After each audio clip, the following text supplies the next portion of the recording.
Sejam muito bem-vindos. Vamos fazer hoje a nossa live falando um pouquinho sobre os hormônios e a nutrição. Logo, logo vai ter a nossa convidada, a nutricionista Larissa, que vai nos ajudar falando um pouquinho sobre a parte nutricional, no que tange a modulação hormonal.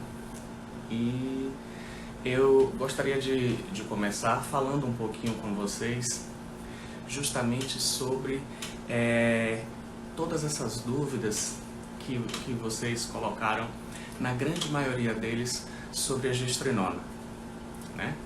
A gestrinona, que é um dos hormônios mais solicitados na apresentação de implante e que muita gente quer saber sobre a interação entre a gestrinona e a melhoria no que diz respeito à parte física, no que diz respeito à parte estética.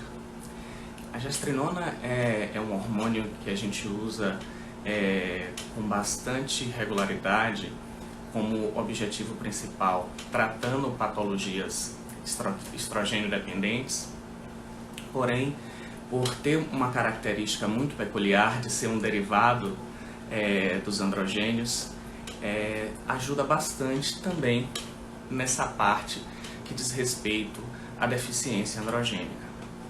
Como a gestrinona ela melhora a testosterona livre das nossas pacientes, ela vai ajudar bastante, quando aliado a uma boa alimentação e uma atividade física adequada, obviamente, a melhorar a libido, a melhorar a disposição, a melhorar a massa magra, a acelerar a queima de gordura. Porém, muito diferente do que algumas pessoas pensam, a gestrinona não deve ser pensado como algo para emagrecimento. Não é o objetivo nosso, que trabalha com os hormônios, colocar a gestrinona como um mecanismo que vai causar emagrecimento na paciente. Muito pelo contrário.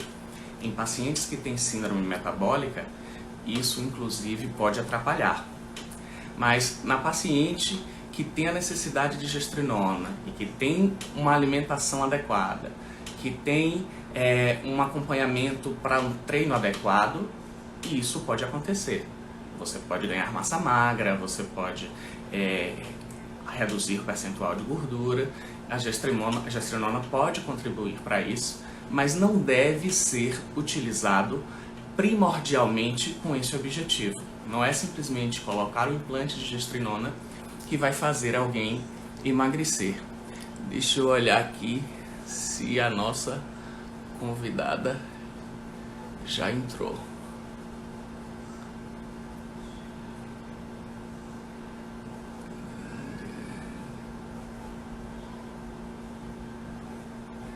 Não estou conseguindo ver Larissa. Por favor, me ajude, Larissa. Eu não sou tão bom com tecnologia.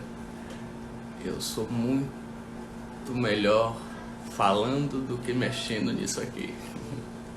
E agradeço a presença de todos, né? A gente está vendo um monte de gente entrando. E convidem todo mundo que faz parte do grupo de vocês. Já me ensinaram que tem um aviãozinho aqui que vocês podem enviar e chamar todo mundo a participar. Conseguir ela.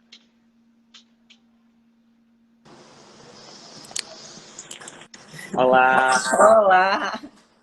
Boa tarde! Boa tarde, seja muito bem-vinda. A gente tinha começado fazendo uma pequena introdução, né? Eu estava te acompanhando. Estava acompanhando, justamente porque o que acontece muito na nossa prática clínica?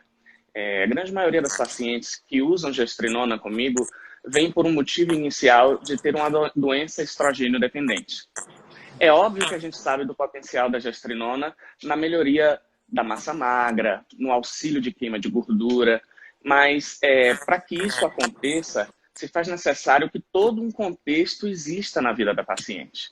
Então, assim, não é alguém que está acima do peso, que está com obesidade, com sobrepeso, a gente não vai indicar uma gestrinona para emagrecimento. Mas uma paciente que está muito próximo disso, que já tem uma dieta adequada, que já faz um plano de atividade física adequado, a colocação da gestrinona nessa paciente, em substituição a um contraceptivo que boicota o desempenho dela, vai potencializar que ela consiga o resultado.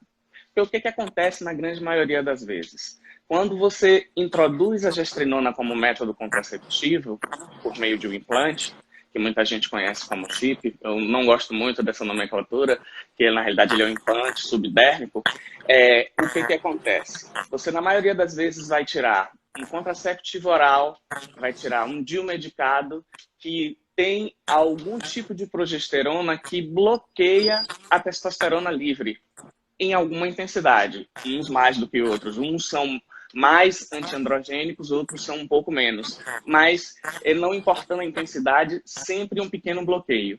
Além disso, grande parte dos contraceptivos orais podem também afetar a tireoide, ou seja, diminuir o T3 livre, que é um hormônio que tem total correlação com a taxa metabólica basal, com disposição, com energia, porque a nossa energia intracelular vem do ATP. E a liberação de ATP acontece a partir do hormônio da tireoide. Então, quando você tem um método contraceptivo que bloqueia a testosterona, que bloqueia a tireoide, remove ele, coloca um método contraceptivo que não interfere na tireoide e que potencializa a testosterona, obviamente você vai tirar a paciente de um polo negativo para um polo positivo, associado a uma atividade física adequada, em uma nutrição adequada, obviamente, os resultados na parte estética, na parte física, vão ser visíveis. E isso fez com que a gestrinona desvirtuasse um pouquinho. Que há 21 anos que eu trabalho com implantes, há 15, 18 anos atrás, ninguém me procurava para botar implante por conta disso. Hoje, muitas pacientes sem patologia querem usar a gestrinona como um método contraceptivo porque tem uma amiga que usa e, por conta disso, tem um corpo bonito. Mas o que eu gostaria que você falasse era justamente isso, explicar um pouquinho para a gente como que a gente deve pensar na alimentação da paciente que usa digestrinona, porque a gente sabe que, como todas as medicações que a gente pode usar, tem alguns efeitos colaterais, pode aumentar um pouco a oleosidade da pele, do cabelo, pode causar um pouco de queda de cabelo, de retenção de líquido, e isso é o que eu falo, toda paciente que usa gestrinona precisa ter um plano alimentar adequado para potencializar os seus efeitos e para reduzir os seus efeitos colaterais. Então, eu queria que você, se fosse possível, começasse falando um pouquinho do que é que você vê como ideal para a paciente usuária de gestrinona ter como plano alimentar. Pronto. É uma dúvida frequente. Na verdade, é um questionamento das pacientes que utilizam a gestrinona. Elas colocam, às vezes, pensam em colocar no objetivo de emagrecimento, voltado ao emagrecimento, pelo esse benefício do aumento da testosterona livre, na modulação da composição corpórea, da disposição. Então, é algo que é comum entre minhas pacientes, elas buscam, na verdade, para esse objetivo e para minimizar os efeitos colaterais de retenção, a gente trabalha com a dieta mais voltada para baixa ingestão de carboidratos, numa estratégia mais low carb ou cetogênica, porque o alto consumo de carboidratos acaba aumentando mais ainda a retenção hídrica, porque 1 grama de carboidrato carrega de 2 a 5 moléculas de água, ou seja, quanto maior o consumo de carboidrato, maior a retenção provocada pela alimentação. Eu queria até que você falasse sobre, né, que minhas pacientes, minhas seguidoras colocaram na caixa de perguntas. Essa foi uma pergunta muito, muito constante sobre isso que você acabou de falar, para você detalhar que a gestrinona, ela não auxilia no emagrecimento, ela não pode ser utilizada como auxiliador de emagrecimento, ela melhora a composição corporal aliada ao exercício físico e uma boa nutrição, uma boa alimentação. Pronto. Muitas vezes... E isso é uma coisa muito importante. Quando a gente pensa em emagrecimento, quem está com sobrepeso, a gente tem que lançar mão de estratégias para, em primeiro lugar, saber o que está ocasionando isso. Um grande erro que eu vejo em estratégias de emagrecimento é pensar somente na consequência, que é perder peso, e não pensar na causa, que foi o que gerou aquele ganho de peso. Porque quando você faz isso, o que vai acontecer? Você lança a mão de uma dieta mais restritiva, que normalmente é o que precisa no início, mas você depois vai precisar de algo que ele mantenha para a vida toda. E se você não corrigiu a causa, quando ele for fazer a segunda etapa, que é a dieta de manutenção, ele vai recuperar todo aquele peso. Então, quais são as principais causas disso?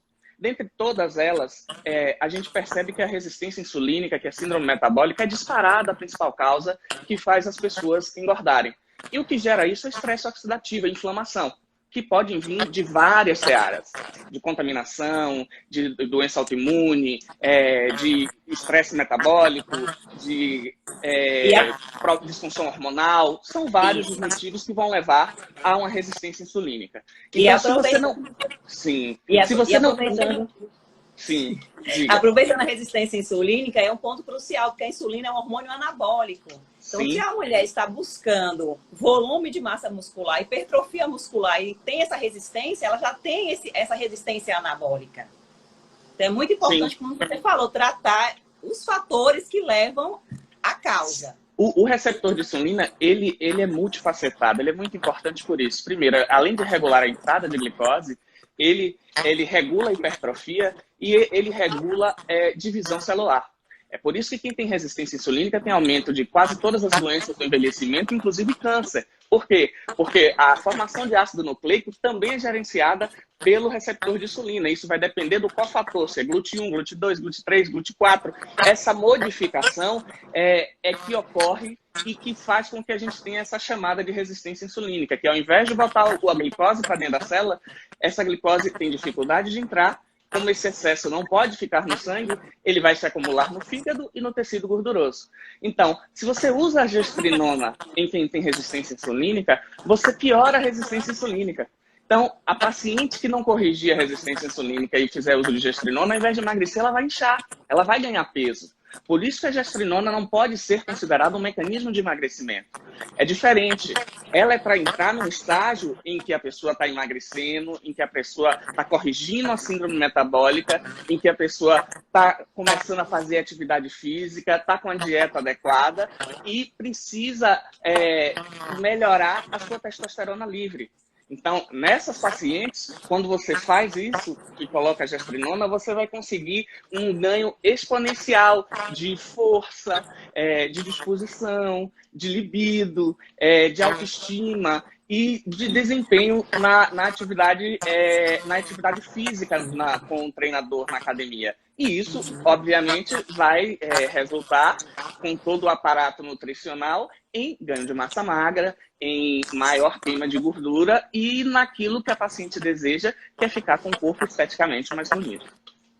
Por isso que foi atribuído o nome chip da beleza?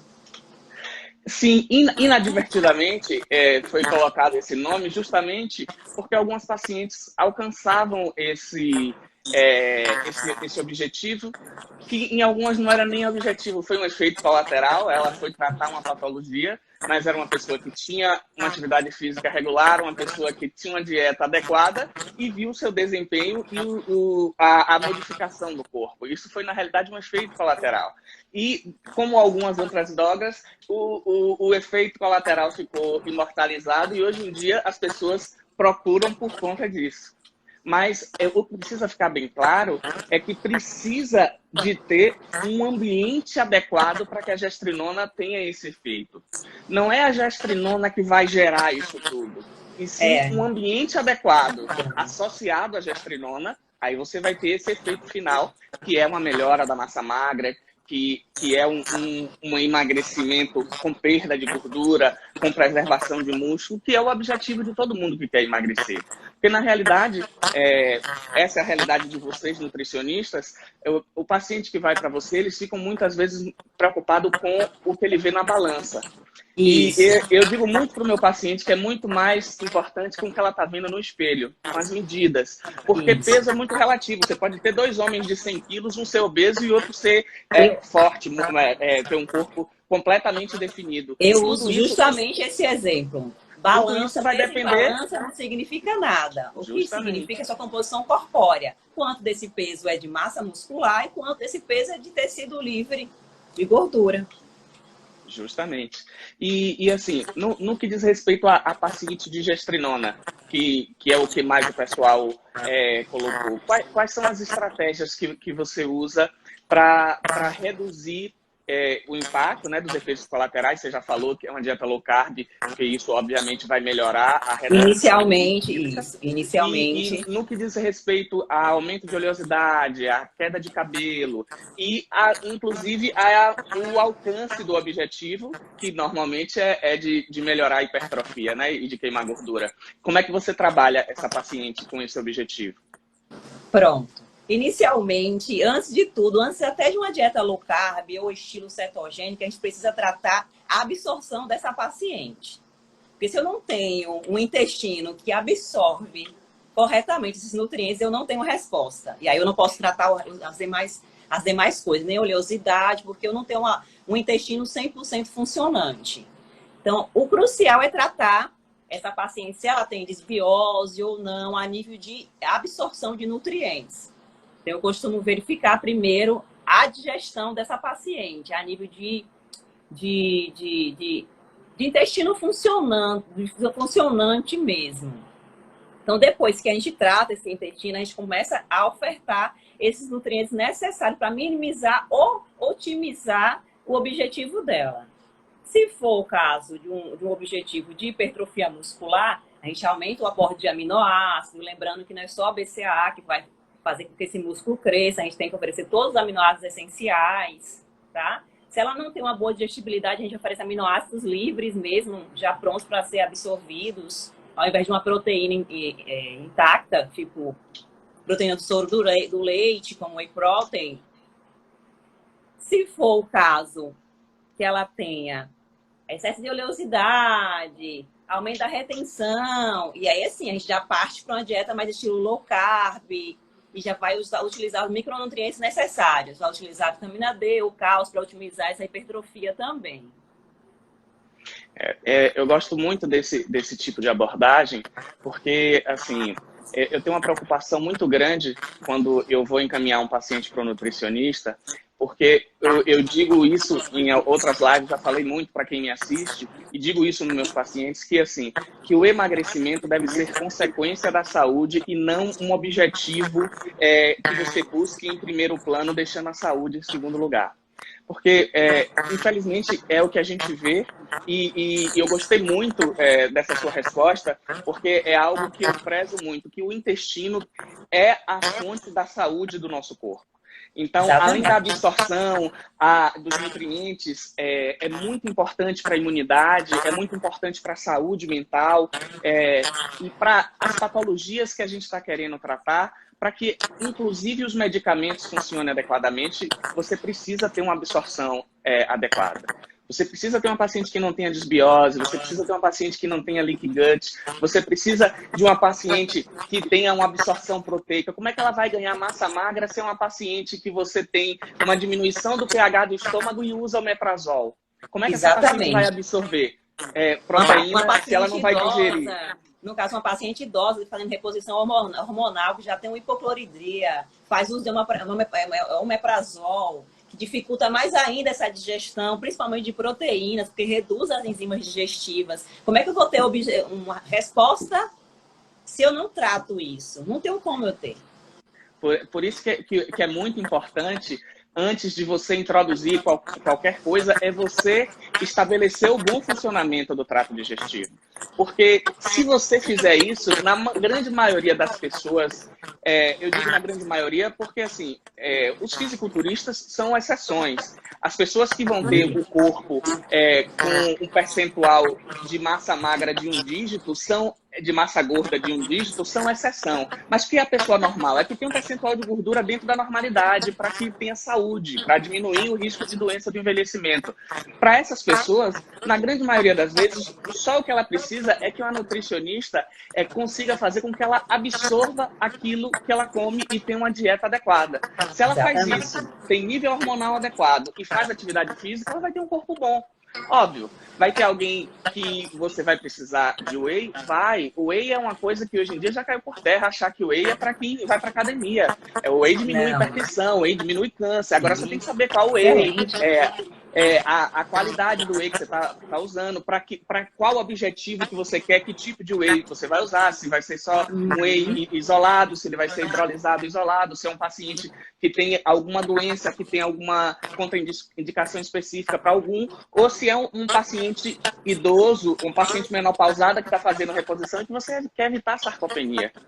Porque muitas vezes, como você mesmo falou, é uma paciente que já tem hipocloridria, ela não vai absorver proteína animal de verdade. Ela vai comer uma carne e fica empachada e não absorve, não faz a digestão. Então, um whey pode substituir uma refeição e dar ela o aporte de aminoácido que ela precisa para fazer músculo, para se manter bem, para se manter saudável.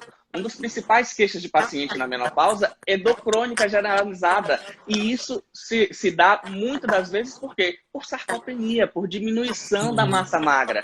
Quando você corrige isso, a paciente melhora das dores. Você corrige a massa magra, ela volta a fazer atividade física, estabelece a normalidade hormonal, ela vai ficar sem dor e sem precisar de remédio.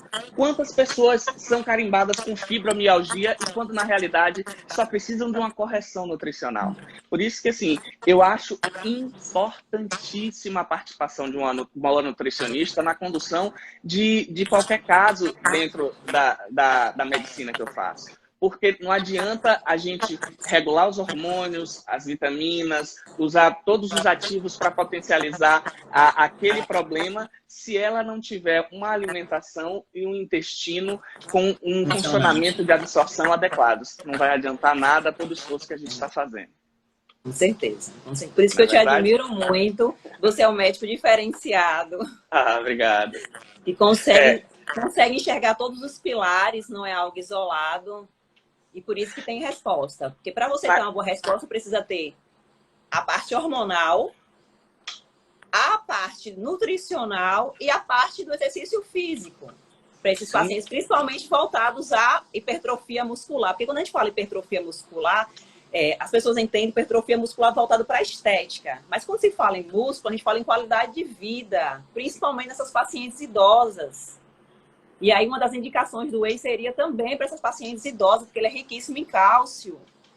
E essas pacientes têm uma baixa absorção de cálcio, tem uma necessidade aumentada de proteína. Então, seria uma estratégia para você utilizar para essas pacientes, para poder prevenir ou minimizar a sarcopenia. Porque você tem que aumentar essa síntese proteica e reduzir a degradação. Que a síntese é reduzida e a degradação é aumentada nesses pacientes. Então, a gente tem esses mecanismos para poder utilizar de estratégias. Quando você tem a queda hormonal, normalmente esses pacientes têm associado também deficiência de vitamina D, que influencia muito nisso, e tem uma deficiência nutricional. Aí, algo que já é fisiológico com o avançar da idade, que é justamente a degradação aumentar e a construção muscular diminuir, vai se potencializando. E boa parte de doença do envelhecimento, principalmente ligada ao sistema osteoarticular e muscular, tem relação justamente com esse empobrecimento da massa magra. E as pessoas confundem hipertrofia com exagero. Hipertrofia muscular, gente, não é fazer músculos para ficar forte, bonito, como saradão, como o pessoal diz na gíria. Hipertrofia muscular é você ter musculatura para executar as coisas essenciais, como deambular, como se locomover, como se abaixar, como poder carregar alguma coisa. Ou seja, são coisas do dia a dia normal que a gente não se dá conta, só se dá conta quando perde, e acontecem com as pessoas que estão em envelhecimento, e muitas das vezes a correção dos níveis hormonais aliada a uma boa nutrição e atividade física bloqueia esse avanço tão rápido de perda de qualidade de vida por conta de deficiência de massa muscular, por conta de sarcopenia. Não é verdade? Exatamente. Aí, teve até uma pergunta se o whey pode dar excesso de gases. O excesso de gases pode ser por conta da desbiose, né? E aí você tem uma fermentação excessiva, uma redução da baixa de enzimas digestivas, você pode fermentar, sim, essa proteína.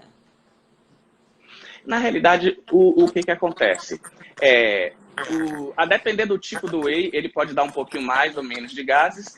Por quê? Porque existem também aquelas pessoas que têm intolerância à lactose, né? Quando E você esse tem um whey fator também. concentrado, você tem lactose no meio, e se essa pessoa tiver dificuldade de digerir a lactose, isso pode dar um pouquinho mais de gases. Mas, normalmente, quando determinado alimento causa gases na pessoa, significa que você não está fazendo a digestão adequadamente. Muitas das vezes, o problema não está no alimento, e sim em quem está comendo. Então, cabe uma investigação de ver se está tudo funcionando direitinho, se tem um pH adequado no estômago, se as enzimas digestivas funcionam bem, se as coisas estão sincronizadas, porque muitas vezes o problema não está no alimento, e sim na pessoa que está com algum defeito no processo de degradação ou de absorção daquele nutriente. Então, isso é uma coisa que deve ser investigada.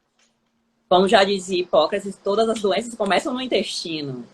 Então, a gente precisa ter um olhar mais criterioso para esse intestino. Sim. E é por isso que ele dizia também que o seu alimento pode ser o seu melhor remédio, né? Então, a gente é aquilo que a gente come. É por isso que é muito importante, seja quando a gente for definir qualquer tipo de tratamento, você ter uma alimentação adequada. Porque o que me motivou há muitos anos atrás a pensar fora da caixa e direcionar meus estudos para isso? Veja só, se você vai tratar alguém que tem hipertensão, aí você vai dar para ele um antihipertensivo.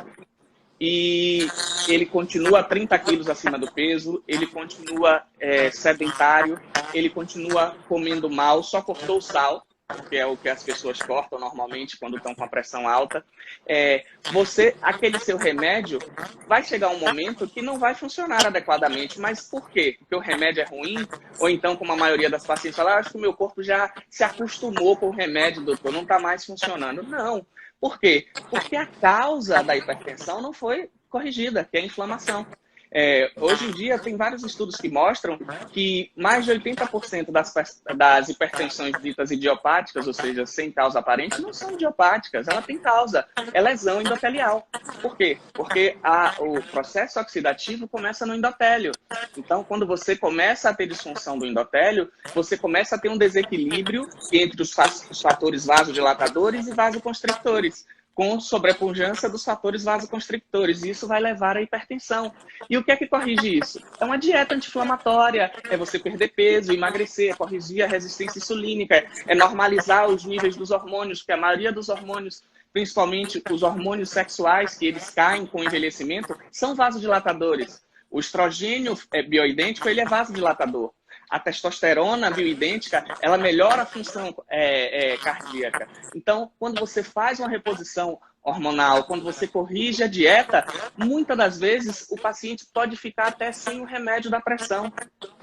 Mas se você mira na medicina pura e simplesmente em tratar doença, o paciente não vai ficar livre daquele remédio nunca. Óbvio, tem um doente que tem uma patologia de base renal e que vai a vida toda tomar remédio. Mas aquele paciente que ele era saudável a vida toda e a partir dos 50 anos, quando começou a ganhar peso, ficou diabético, ficou hipertenso, se tudo isso for conduzido imediatamente e corrigido a causa, muitas vezes ele pode ficar livre do remédio. Ele pode simplesmente só precisar mudar o estilo de vida. E isso é muito importante. Por quê? Porque quando você muda o seu estilo de vida, você não fica livre só daquela doença. Você fica livre de uma gama de outras, pois a maioria delas tem a mesma fisiopatologia, que é o processo inflamatório que começa no intestino. Exatamente. Não é verdade? Com certeza. Uma excelente abordagem. Outra dúvida muito frequente é justamente nas nossas pacientes de menopausa. A gente falou bastante de gestrinona no início, mas acho que a gente tem que abrir um pouquinho para falar sobre os outros hormônios que a gente pode usar nos implantes, né? Nós temos pacientes e seguidores de todas as idades e de todos os objetivos. Então, as pacientes na menopausa, muitas vêm para nós fazer reposição hormonal E quando tem uma consulta comigo, eles se impactam com um paradigma, porque eu digo à paciente que se ela fizer apenas a reposição, ela vai ter no máximo 30% da melhora que ela espera.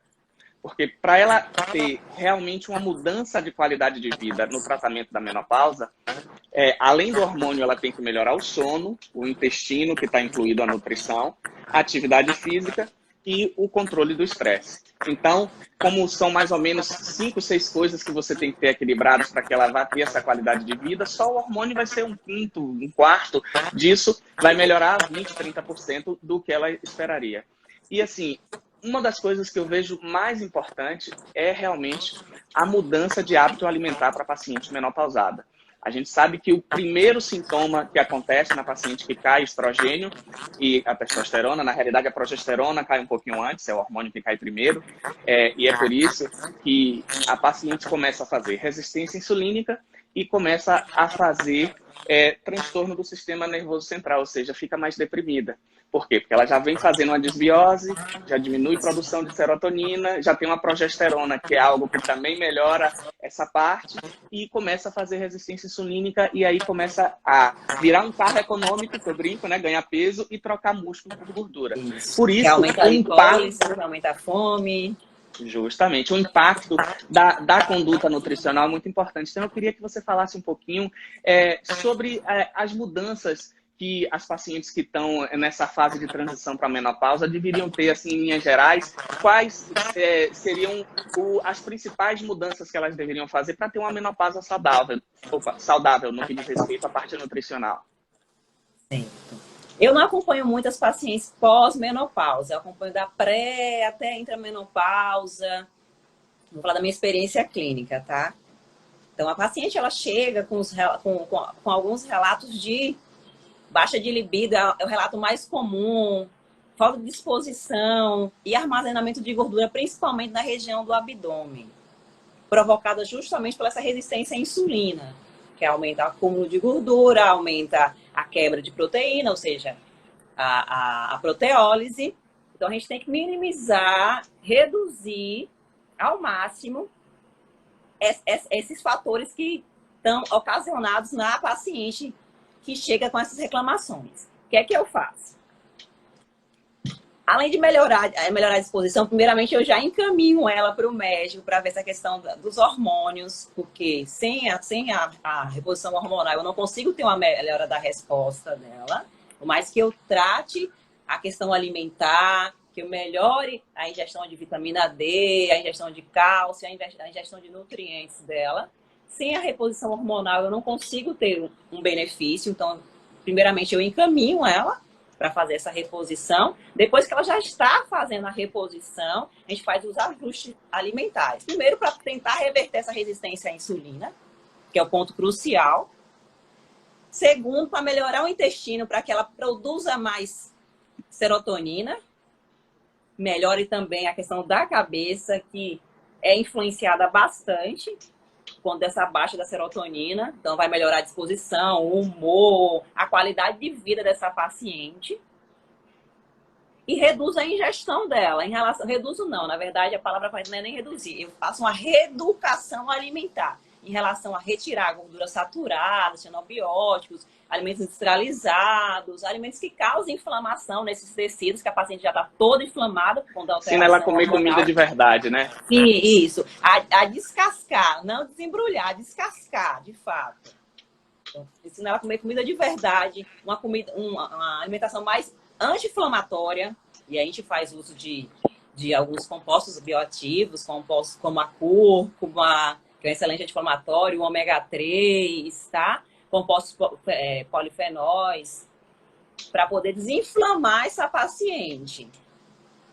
O ponto crucial é a desinflamação.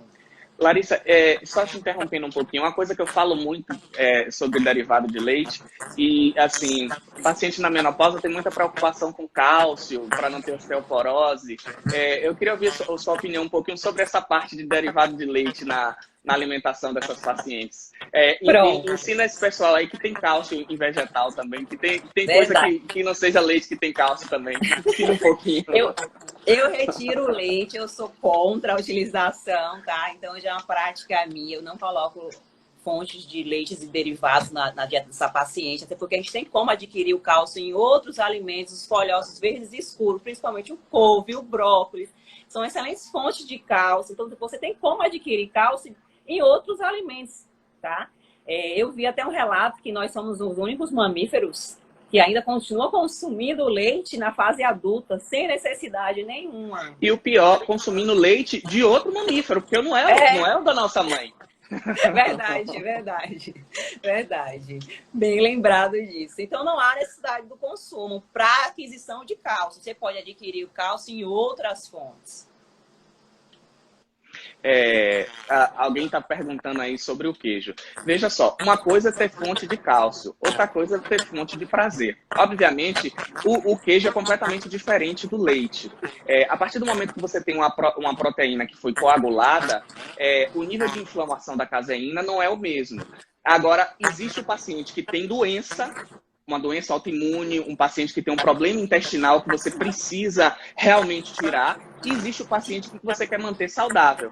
Ou seja, o paciente que você quer manter saudável, um queijo curado, um queijo, quanto mais ele é curado, menos ele tem caseína e mais ele tem gordura. Se você já tem uma dieta equilibrada, faz atividade física, 2 vezes por semana que você coma o seu queijinho ao tomar o seu vinho, não vai ter problema nenhum. Não. O problema de tudo é a quantidade em excesso e comer todo dia. Esse é o problema, na verdade. O segredo é equilíbrio. Você pode tudo, desde que em pequenas quantidades e baixa frequência. Se você souber ter equilíbrio e autocontrole, não vai influenciar. Não tem problema nenhum. É isso que eu penso. O problema é o que vira regra. O que é exceção não vai impactar. Se você tem 30 dias no mês, se em 22, 23 dias você fez sua dieta perfeita, nos finais de semana você saiu da dieta, óbvio, para quem já está dentro de um patamar de normalidade. A gente não está falando para quem quer emagrecer. Porque para quem quer emagrecer, se fizer isso, vai ficar empatado e não emagrece nada. Mas quem já está saudável, quem já atingiu o seu patamar e mantém a semana bem e no final de semana faz uma pequena estripulia, não vai ter problema nenhum. Todo mundo precisa, inclusive, ter um pouco de prazer também. Isso. Agora, você viver no prazer é cracolândia na comida. Isso deve ser evitado. Tem um estudo mostrando, inclusive, que até tem uma resposta benéfica quando você sai da dieta quinzenalmente. Por exemplo, você está com um consumo alimentar de 800 calorias, um exemplo. Aí chega no final de semana de 15 em 15 e você faz um consumo de 1.500. Então, você vai estar dá um susto. Isso. Ele volta a responder. Aí baixa o consumo no outro dia. Porque quando você está na dieta muito restritiva, o seu organismo tem aquela tendência a ligar o seu modo de economia, né? Aí você dá aquele susto para destravar e a pessoa continuar na linha de emagrecimento. Você falou com relação ao brócolis, eu gosto muito da crucífera, não só por conta do cálcio. Na paciente de menopausa, isso é muito importante pela presença do indol 3-carbinol, que é um excelente protetor para câncer de mama. Porque qual é o grande problema para o câncer de mama? Não é o estrogênio em si. É porque o estrogênio ele pode virar alguns tipos de estona, e algumas estonas elas são ligadas ao receptor proliferativo da mama e têm relação com câncer de mama, que são os cânceres de mamas que têm BRCA positivo. Quando você consome o indol 3-carbinol, ele bloqueia essa transformação do estrogênio para esse tipo de estona. O indol 3-carbinol, óbvio, a gente pode manipular em cápsulas e fazer para os pacientes, mas as crucíferas, principalmente brócolis e couve-flor, são riquíssimos. Então, a paciente que tem uma boa ingesta de brócolis, além de fazer a prevenção para a osteoporose, também faz a prevenção para o câncer de mama. É uma coisa muito importante para essa paciente que está na menopausa. Eu sou suspeita porque eu adoro brócolis e é prática. Todas as minhas dietas têm brócolis. Meus pacientes mesmo sabem. Sempre tem brócolis. Eu não abro mão do brócolis, só se o paciente não gostar mesmo. Mas se gostar... Alguém tá te perguntando se o brócolis congelado tem problema. Você não perde a propriedade do brócolis congelado. Se você congelar na forma correta, um período recomendado. Geralmente congela brócolis em torno de 15 dias em congelador, 3 dias em refrigeração, você consegue deixar. algumas pessoas dizendo que não gostam do sabor. Dá uma dica para o pessoal para o brócolis ficar mais palatável, ficar mais fácil. Pronto. O que é que eu penso? Às vezes, o que falta para nutricionista é aliar um pouco de gastronomia à nutrição. Técnicas culinárias, isso. Porque a nutrição é aquilo que vai fazer a pessoa ficar saudável. Sim. Mas não adianta ser saudável se a pessoa não tiver um pouco de prazer, né? Então, exatamente. Como é que você consegue fazer essa sua dieta saudável, por exemplo, com brócolis, ficar aceitável para quem não gosta? Dá uma dica para o pessoal. Para quem não gosta de brócolis, realmente, se você comer o brócolis só no vapor, não é muito gostoso. Para quem não tem um hábito de consumo. O que você pode estar fazendo para deixar esse brócolis mais saboroso? Você pode cozinhar ele no vapor e depois refogá-lo ele no azeite, com cebola, com alho, cheiro verde. Ele fica delicioso quando você refoga. Eu aprendi, inclusive, a comer brócolis dessa forma, porque eu não gostava de brócolis antes. Hoje eu amo. Então, o que eu fazia? Misturava o brócolis com os legumes, cozinhava ele no vapor com outros legumes, com cenoura, com abobrinha. E aí fica a critério os outros legumes. E depois refogava. Porque a partir do momento que você refoga, você deixa ele mais saboroso, você deixa ele com sabor de azeite, você deixa ele com sabor dos temperos. E aí ele fica bem mais gostoso. Outra dica é fazer soufflé. Fazer um soufflé mais fit, usando o brócolis. Para você acostumar suas papilas gustativas a reconhecer o sabor do brócolis, tá? É bem legal. Eu gosto muito dessa maneira que você falou, ele refogado. Você fazer um soufflé usando um leite de coco ao invés de usar leite, fica bem gostoso. E para a criança aqui em casa, para os meninos, para a gente conseguir disfarçar, faz desse jeito e ralar e misturar em alguma outra coisa. No arroz, uma opção no arroz integral. Justamente, aí dá uma boa disfarçada. Teve uma seguidora ousadinha aí falando sobre beterraba, porque sabe que eu não gosto. Então, me dá uma dica. Como é que eu faço para comer beterraba? Eu detesto beterraba. Eu acho que foi trauma. Porque, assim, quando eu era pequeno, todos os dias minha mãe me obrigava a tomar suco que tinha beterraba. Então, eu tomei uma aversão. Do ferro. Até hoje, Luciana, minha esposa, me pirraça. Quando quer fazer uma coisa, é botar um brócolis, uma beterraba. Eu sinto o cheiro de beterraba a 1 quilômetro de distância e não consegui vencer esse trauma. Dê uma dica para ver se eu consigo. Somos dois, porque eu também não gosto muito de beterraba. Eu sou traumatizada, porque na infância eu usei muita beterraba, porque fonte de ferro, né? A mamãe, beterraba é fonte de ferro, tá anêmica. Vai beterraba. Eu já vi muito chinelo e cinto por causa de beterraba. Eu acho que foi isso que me traumatizou. O que eu faço? A beterraba ela tem geralmente um sabor mais forte, para você mascarar ele. Como é que eu faço para poder conseguir consumir? Ou na sopa, porque na sopa está misturado com os outros legumes, você acaba comendo, não sente muito o sabor. Ou ela utilizada no soufflé ou no refogadinho, tá? Eu faço um refogado e aí eu utilizo como se fosse um picadinho de beterraba com ovos. Fica uma delícia, porque o sabor do ovo ele sobressai. Você consegue comer a beterraba, claro que o ovo vai ficar vermelhinho por conta da coloração da beterraba. Só que você não sente aquele sabor muito forte da beterraba. Você pode misturar a beterraba com chuchu. A gente faz um picadinho de chuchu com ovo que fica bem gostoso. De beterraba eu nunca tinha experimentado. Eu faço. Eu comecei com o de chuchu, para poder consumir o chuchu, porque o chuchu sozinho ele não tem gosto mesmo, fica aguado. Então, o picadinho de chuchu com ovos é maravilhoso. Quando você mistura com a beterraba, fica melhor ainda. Fica bem gostoso. Larissa, o pessoal está perguntando também sobre berinjela. Antes de você falar, eu só queria também colocar uma pergunta. O que acontece? Principalmente em pacientes de autoimune, e apesar de não ser reumatologista, como eu trato muito de menopausa e atendo muita paciente com doença autoimune, e com o tipo de medicina que a gente faz, a gente consegue ajudar muito a paciente a melhorar a qualidade de vida, e a gente sabe que o intestino é muito importante. Então, assim, muitas dietas hoje em dia já preconizam que a gente tire a lectina, que é uma glicoproteína presente em algumas leguminosas, em alguns legumes, que inflamam o intestino e pode piorar o paciente de doença autoimune. E a gente sabe que berinjela pode ter bastante, que pimentão pode ter bastante. Então, para essas pacientes na menopausa com doença autoimune, quais seriam os vegetais que você indicaria mais? E para quem não tem problema, como é que você sugeriria a berinjela, que foi a pergunta de uma das meninas? Começar para quem não tem problema.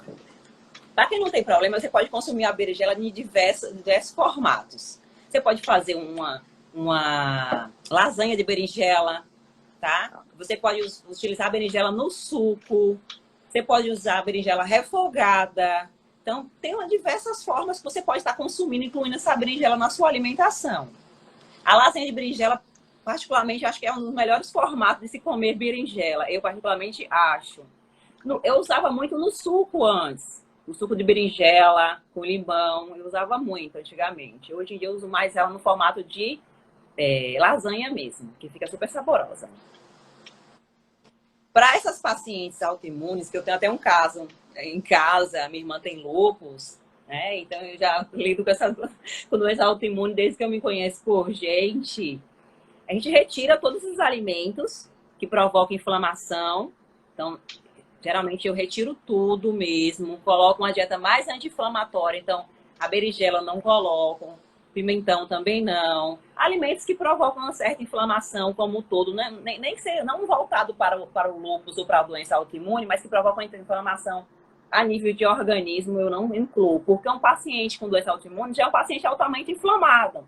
Sim. Eu preciso tirar todos os alimentos que provocam inflamação, carne vermelha, leites derivados, tá? A gente retira da alimentação dele e faz uma alimentação mais orgânica, mais anti-inflamatória. Pronto. Eu acho que agora sim a gente vai entrar nos 15 minutos finais. A gente falou do pessoal de menopausa, a gente falou um pouquinho do pessoal de hipertrofia. Eu acho que a gente podia falar de um terceiro grupo que a gente também beneficia muito com os implantes, que são as pacientes de contracepção e que querem engravidar também, né? Porque todo mundo que está no momento de contracepção, na grande maioria das vezes, vão passar depois por um momento posterior e quem vai querer engravidar. E cada dia mais a gente sabe que a nutrição é muito importante.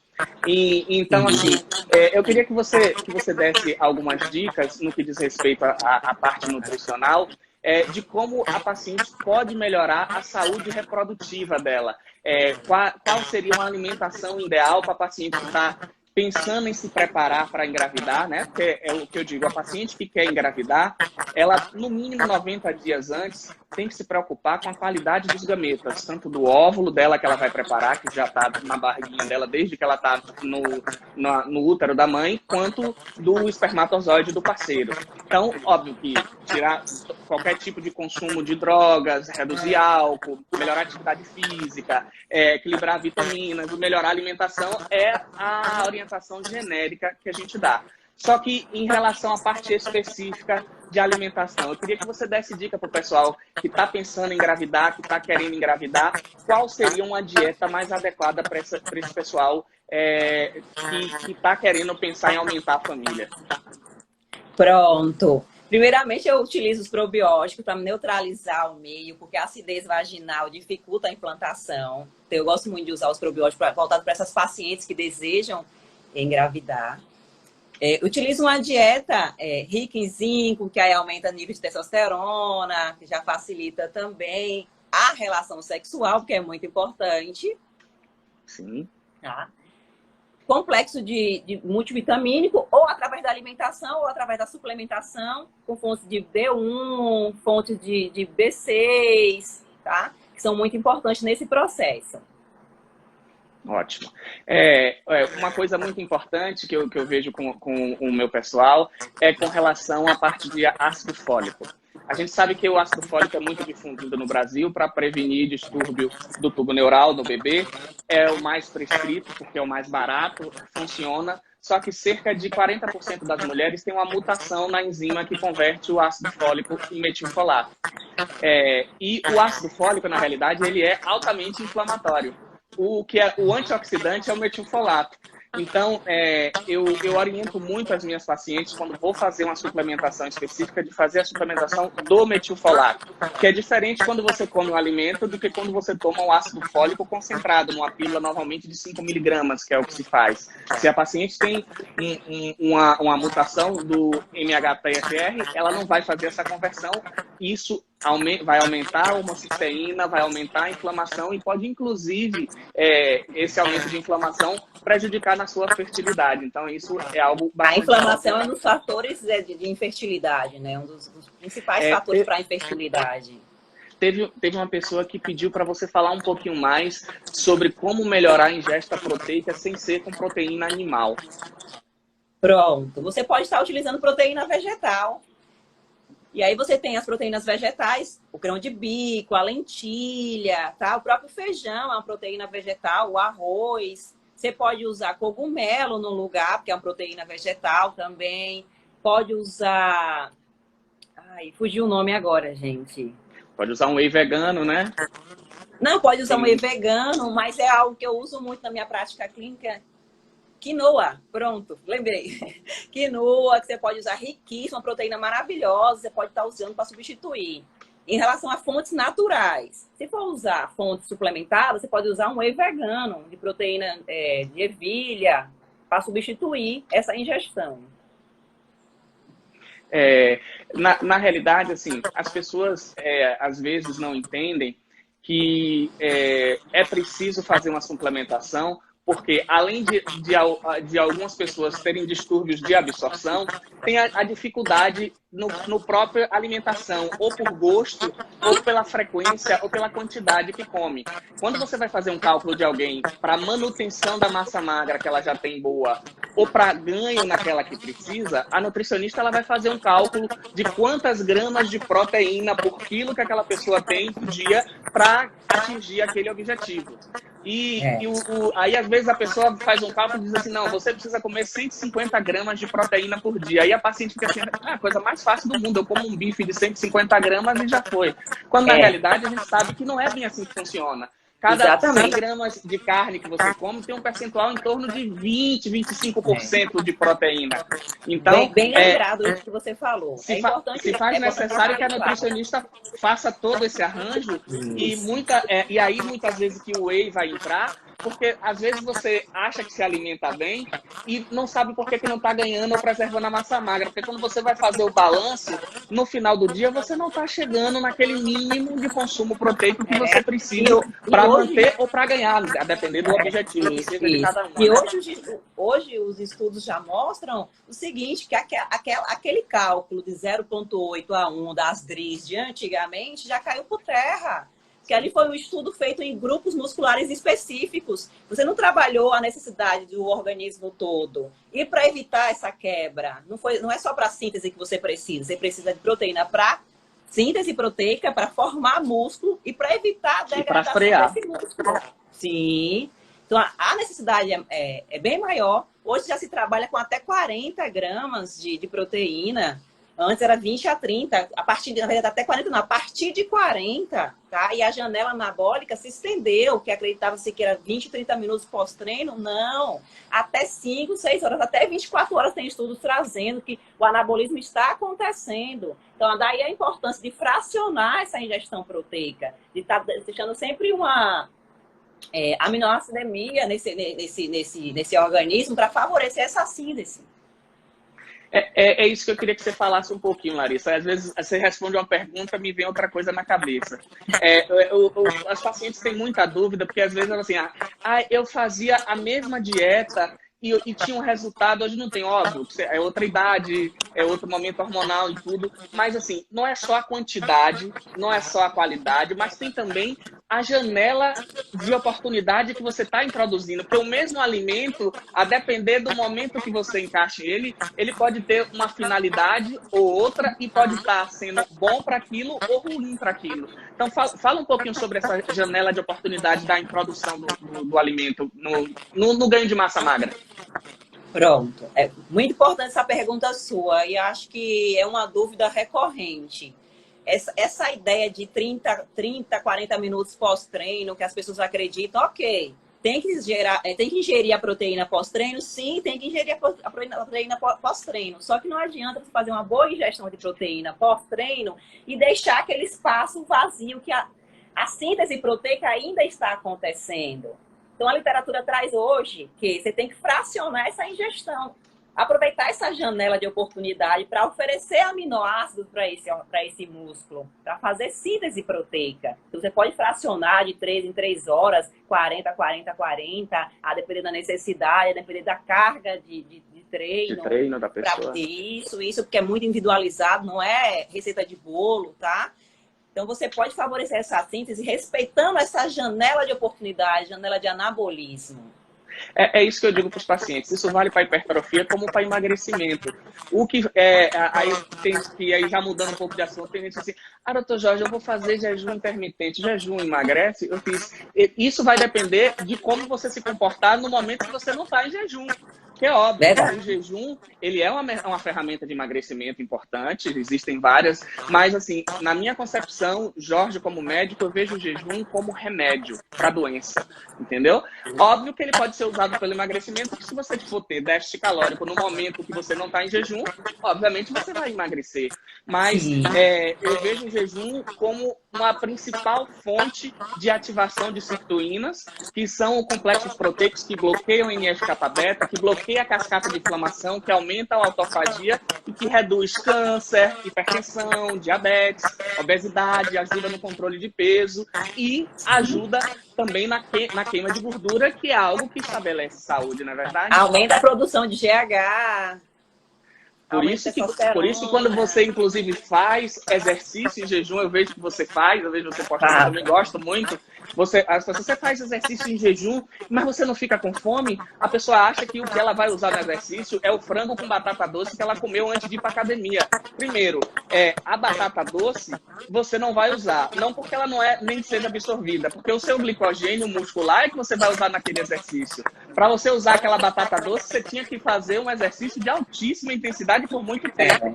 E segundo, que o frango leva 6 horas de digestão e absorção. Você vai para academia, volta, ele passeou com você na barriga, voltou, e ele não vai fazer nenhum efeito para aquele treino específico. Então, quando você treina em jejum, é o que você comeu no dia anterior que vai lhe dar energia, não é verdade? Às vezes minhas pacientes perguntam: mas Nutri, você não colocou meu pré-treino? Eu falei: mas seu pré-treino já está aí no seu músculo, construído na noite anterior. Não precisa colocar pré-treino, não. Pode ficar tranquilo que você vai ter energia. Olha, faltam só 5 minutos, né? Você vê, tudo que é bom passa rápido. Verdade. Excelente. Eu estou vendo que o pessoal está gostando muito. Eu queria só que você respondesse uma última pergunta que foi insistente. É uma coisa que eu falo muito para os meus pacientes, principalmente na questão do sono, de reduzir a ingesta de proteína animal, porque a gente sabe que o estômago cheio bloqueia a síntese de melatonina.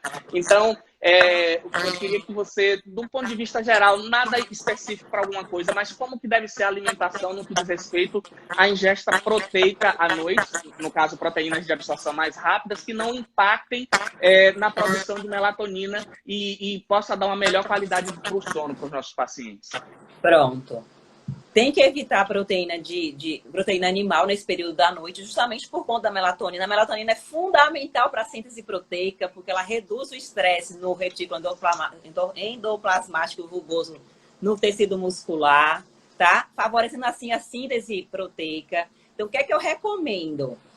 Fazer uma ingestão de proteína de alta digestibilidade até no máximo às 19 horas. Então, a alimentação até no máximo às 19 para dar 12 horas de jejum para esse intestino e não influenciar, não repercutir na qualidade do teu sono, porque o sono é fundamental também para a liberação de GH, testosterona, porque no sono profundo é que a gente libera GH e testosterona, são hormônios anabólicos fundamentais para a síntese proteica. Então não adianta você se encher de proteína antes de dormir, achando que vai hipertrofiar, tá? Você vai dificultar a qualidade do seu sono e vai retardar essa hipertrofia, vai influenciar de forma negativa na hipertrofia.